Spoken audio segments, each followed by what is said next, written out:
விழுப்புரம் மாவட்டம் திண்டிவனம் அருகே வாகன விபத்தில் பெண் உயிரிழந்த நிலையில் விபத்தை ஏற்படுத்திவிட்டு சென்ற அடையாளம் தெரியாத வாகனத்தை போலீசார் கண்டுபிடிக்கப்படவில்லை என்று குற்றம் சாட்டி சடலத்தை சாலையில் வைத்து உறவினர்கள் போராட்டத்தில் ஈடுபட்டுள்ளனர். இதுகுறித்தான கூடுதல் விவரங்களோடு இணைக்கிறார் நமது செய்தியாளர் கலீஃப் அப்துல்லா. வணக்கம் கலீஃப் அப்துல்லா, விவரம்.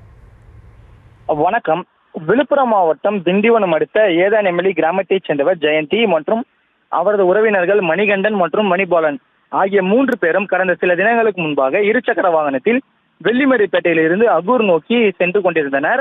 அப்போது அவர்களிடம் எதிரில் வந்த அடையாளம் தெரியாத வாகனம் ஒன்றி 3 பேரும் தூக்கி வீசப்பட்டு பலத்த காயமடைந்தனர். அவர்களை அக்கம் பக்கத்தினர் மீட்டு 108 ஆம்புலன்ஸ் மூலமாக திண்டிவனம் அரசு பொது மருத்துவமனையில் சிகிச்சைக்காக சேர்க்கப்பட்ட நிலையில் மேல் சிகிச்சைக்காக ஜிப்மோர் மருத்துவமனைக்கு அனுப்பி வைத்தனர். ஜிப்மோர் சிகிச்சை மருத்துவமனைக்கு அனுப்பி வைத்த நிலையில் ஜெயந்தி சிகிச்சை பலனின்றி பலியானார்.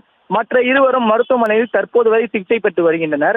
இந்த நிலையில் இந்த விபத்தை ஏற்படுத்திவிட்டு சென்ற மர்ம வாகனத்தை கண்டுபிடிக்க கோரி உறவினர்கள் மற்றும் காவல்துறையினரை கண்டித்து ஜெயந்தியின் உடலை சாலையில் வைத்துக் கொண்டு உறவினர்கள் சாலை மறியல் போராட்டத்தில் ஈடுபட்டு வருவதால் அப்பகுதியில் கடும் போக்குவரத்து நெரிசல் ஏற்பட்டு வருகிறது. இது குறித்து தகவல் அறிந்து வந்த சம்பவத்திற்கு வந்த வெள்ளிமேட்டைப்பேட்டை போலீசார் போராட்டத்தில் ஈடுபட்டு வரும் பொதுமக்களிடம் பேச்சுவார்த்தையில் ஈடுபட்ட நிலையில் இப்பகுதியில் கடும் போக்குவரத்து நெரிசல் ஏற்பட்டது. அதன் பின்பு டிஎஸ்பி தற்போது உறவினர்களிடம் பேச்சுவார்த்தை நடத்திய பின்பு அவர்கள் அங்கிருந்து கலைந்து சென்றனர். விவரங்களுக்கு நன்றி கலீஃப் அப்துல்லா.